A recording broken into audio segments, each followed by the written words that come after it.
Hey guys, welcome back to another episode of Marius and the Mirrors. In today's episode, we're talking about time passing and the fear of letting it slip away, not using your potential. Welcome to Marius and the Mirrors, the show where we explore our fears. He appreciates all likes, comments, and shares. Now please welcome to the show, Marius. So the story of this one is a recent story, and that is the birth of my daughter. When my daughter was born, I all of a sudden got a lot of anxiety, especially around dying. And I started to perceive life as being very fleeting. And it just felt totally natural to me having to do creative things, having to use my potential. I tried making animations, like animated films, doing artwork, making music, all kinds of stuff. And the idea was originally that I want to tell story because I think other people can benefit from it. I'm 34 years old now, and I do have a tendency to feel like my potential is slipping away from me. I have a potential to do more. Sadly though, a lot of those things are just swiping on the phone, playing video games, you know what I mean? Meaningless stuff. Now it's totally fine to do that every now and then,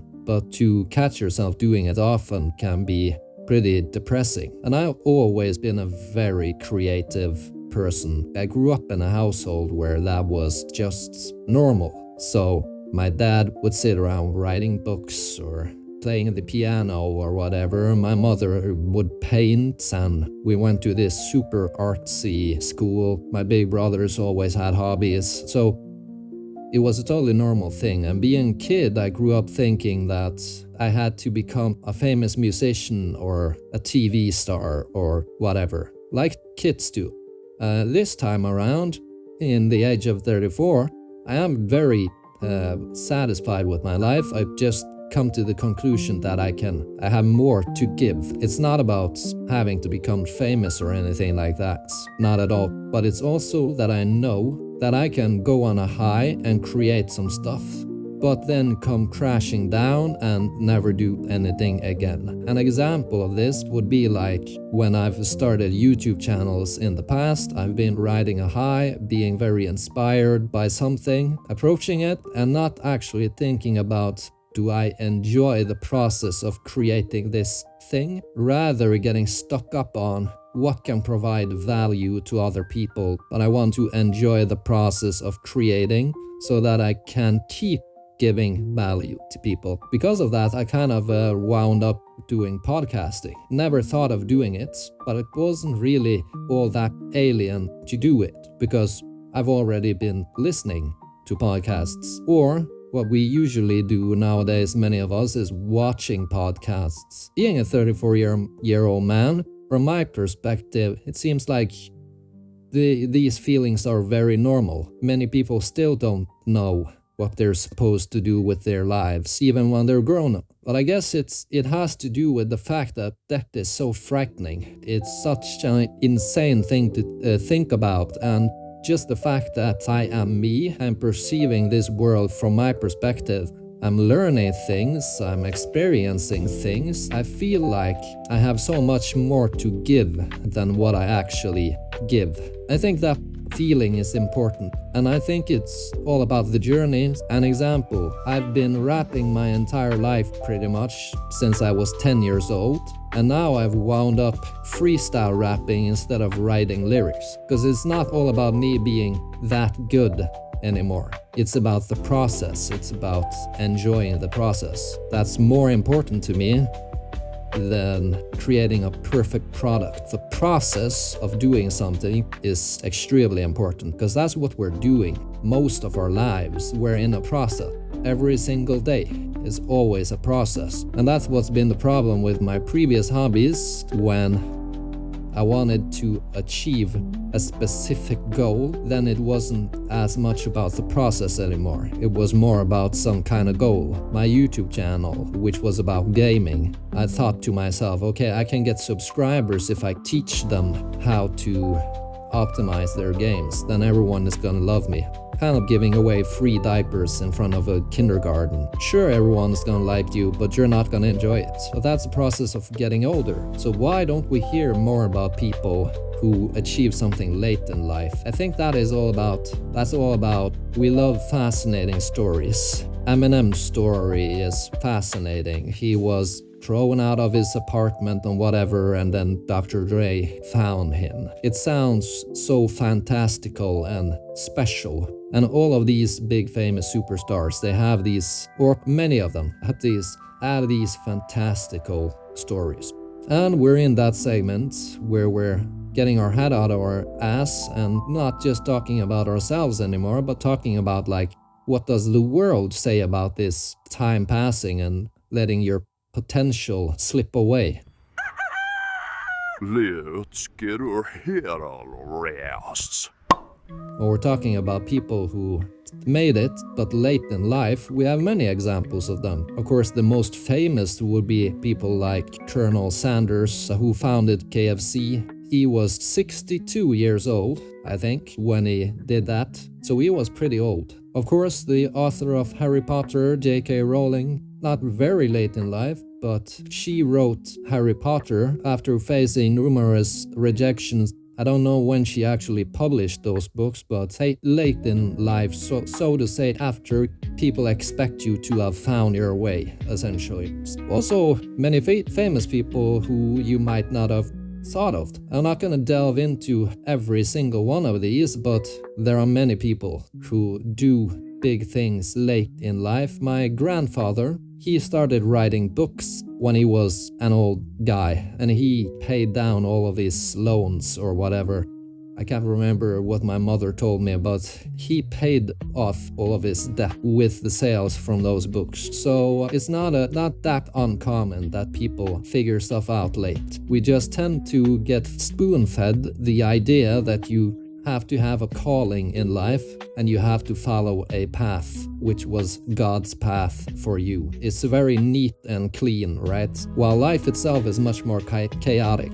Now, there are two things I'm talking about in this podcast. Is of course the fear of not gripping your potential, like as in giving something to the world, but also the time passing, that we perceive time passing so fast all of a sudden. That was one of the things that scared me so much when my daughter was born. It was just like, wow, now there's this new life. I know how fast the years go now that I'm in my 30s, so it's gonna feel like tomorrow when she can walk or start speaking or whatever. And I can say that is pretty much the case, because now she can walk and now she's started to say some words. It doesn't feel that long ago when she was just newborn. And this is something that has been fiercely debated in the realm of science, and I'm not an expert in any way. I've just picked out a couple of things, a couple of perspectives, if you will. For one, proportional theory says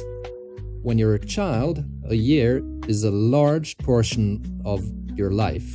Because, for example, for a 5-year-old, 1 year is a fifth of that person's life. The older you get, the less of your life 1 year represents. That makes sense.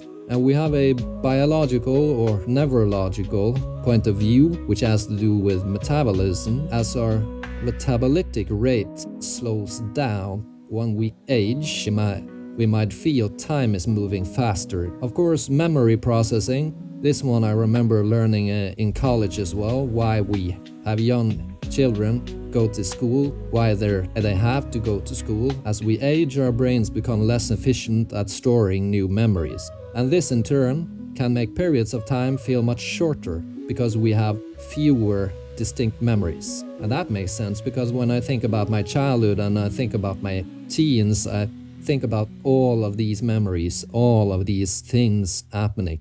And of course, generally speaking, the older you get, the more stable your life gets. You have less of those intense ups and downs. So that to me personally, that is a good thing. Alright, so we've talked about the deep stuff. Fear of time slipping away. The pressure to live up to our potential, and why it's so hard to enjoy the process of creating. But now I think it's time we hear from someone who has absolutely no problem solving all of life's issues in the most ridiculously upbeat way possible. Ladies and gentlemen, brace yourself. It's time for a visit from our good friend, the one, the only, the annoying positivity guy. It is time for the annoying positivity guy. Oh wow, so you're worried about time slipping away? That's adorable. Listen, pal, time isn't slipping away. It's running to you with open arms. You're just too busy scrolling on your phone to notice. Potential? Please. You've got enough potential to power a small city. Probably one with cute cafes and free Wi-Fi. All you need to do is, start doing stuff. Forget perfection. Just throw spaghetti at the wall. If it sticks, awesome. If it doesn't, congrats. You've got dinner plans. And this whole fear of not creating enough thing. Oh, sweetie, here's the trick. Slap a work in progress label on your life. Boom. Now every nap you take is just creative brainstorming. You're welcome. Oh, and about time moving too fast. Wrong. Time's moving at exactly the right speed for you. The clock isn't your enemy. It's your bestie. Counting down to your next genius moment. You're crushing it, champ. One procrastinated hour at a time. Who's got 2 thumbs and totally believes in you? This guy. Stop trying to enjoy the process. Just get obsessed with results.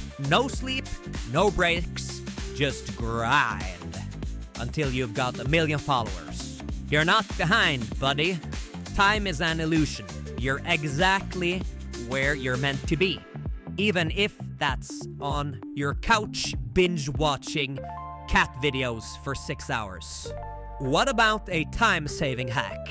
Like recording podcasts, jogging, and brushing your teeth all at once. You can do it, buddy. Oh, you're worried about wasting your potential? Well, great news! Just write down 347 goals. Buy a bullet journal. And start waking up at 3:47 a.m. every day. Easy peasy. Thanks for joining me today. If you found this episode meaningful and want to support my work, check out my Patreon. There, you'll get access to all episodes ad-free. Details are in the description.